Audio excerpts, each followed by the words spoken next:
हाँ भाई, welcome to a new video after पता नहीं 6 7 8 महीने, पता नहीं कितने हो गए।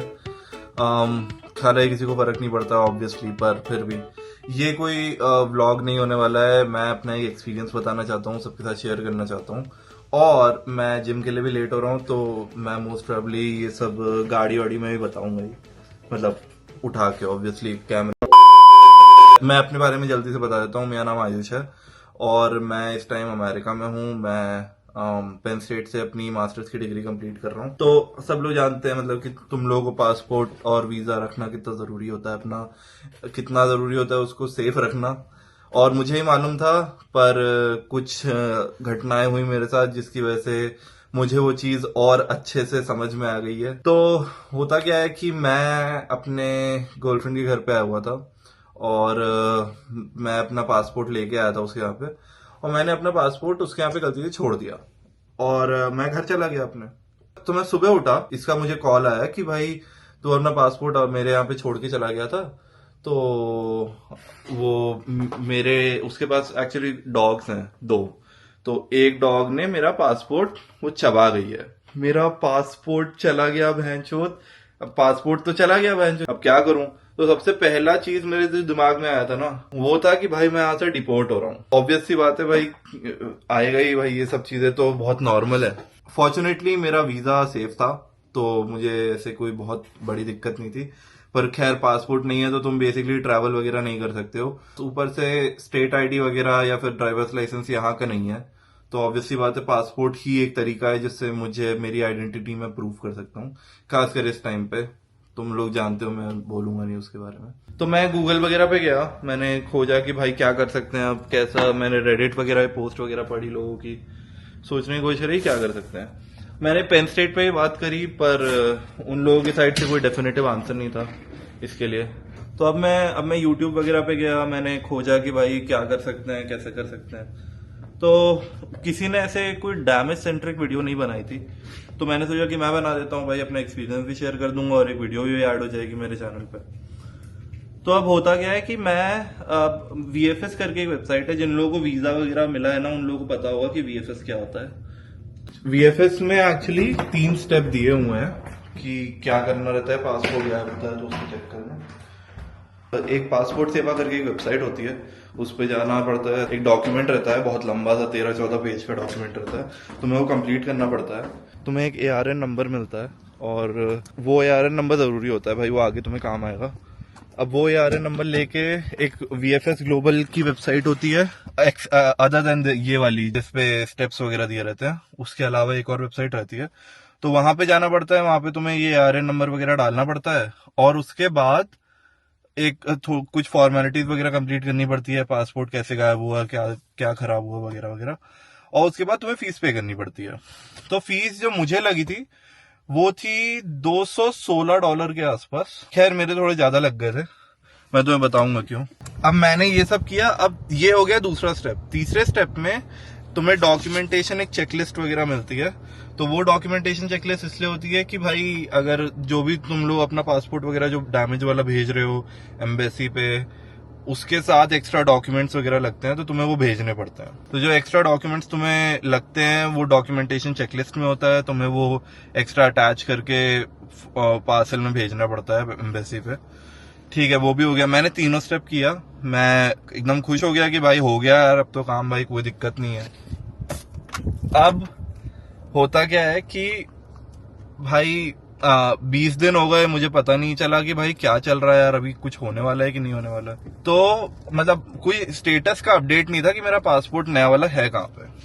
ठीक है, तो मुझे पता चलता है 20वें या 21वें दिन पे मुझे मेल आता है एक कि भाई आपका हम एप्लीकेशन रिजेक्ट कर रहे हैं क्योंकि आपने गलत ARN नंबर डाल दिया उसमें और आपने गलत एम्बेसी में भेज दिया है। तो जैसे कि मैं पेंसिल्वेनिया में हूँ इस टाइम पे, तो पेंसिल्वेनिया में पेंसिल्वेनिया एक्चुअली न्यूयॉर्क एम्बेसी के अंडर आता है, तो तुम्हें न्यूयॉर्क एम्बेसी पे ही भेजना पड़ेगा अगर तुम्हें पासपोर्ट वगैरह या कोई अगर ये वाला काम है तो, ऑफिशियल गवर्नमेंट वाला।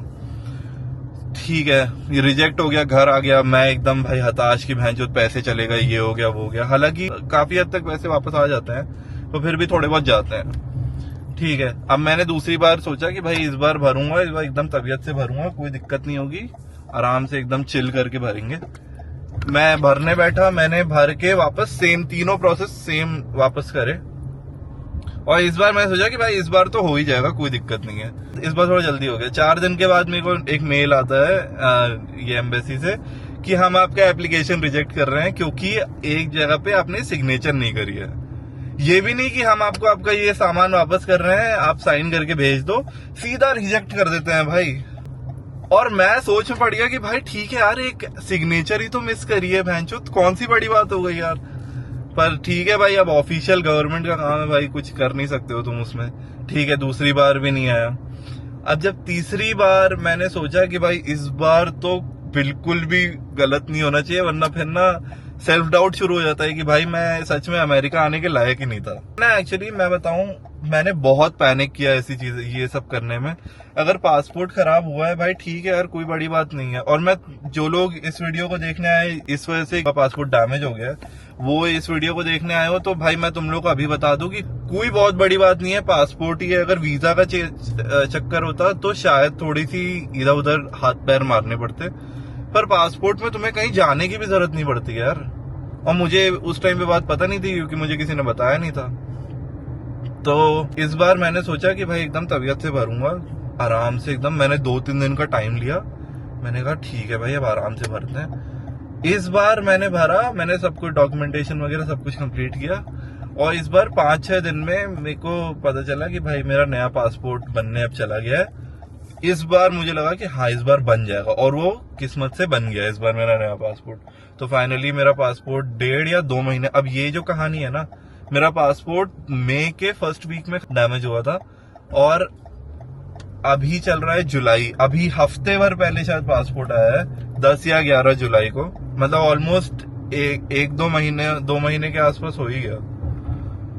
अब मैं ये सोचता हूँ कभी कभी कि भाई यार ये सब चीजें मैं स्किप कर सकता था अगर मैं पैनिक नहीं करता, और मैं थोड़ा दिमाग से, ठंडे दिमाग से काम लेता कि भाई मैं जो भी सामान दे रहा हूँ, मैं जो भी अपना डॉक्यूमेंटेशन वगैरह भेज रहा हूँ, गलत एम्बेसी पे ना भेजूं, गलत ARN नंबर ना डालूं, क्योंकि भाई ये सब चीजें ना बहुत बेसिक होती है। तुम ऐसी चीजों को फकअप नहीं कर सकते हो जो मैंने करी, और मैं बहुत एम्बेरस्ड हूँ। पर मेरे को ये स्टोरी बतानी थी क्योंकि भाई अगर मेरे एम्बेरसमेंट से कोई इंसान ये चीज सीख सकता है तो भाई बिल्कुल मुझे कोई दिक्कत नहीं है अपनी स्टोरी बताने में।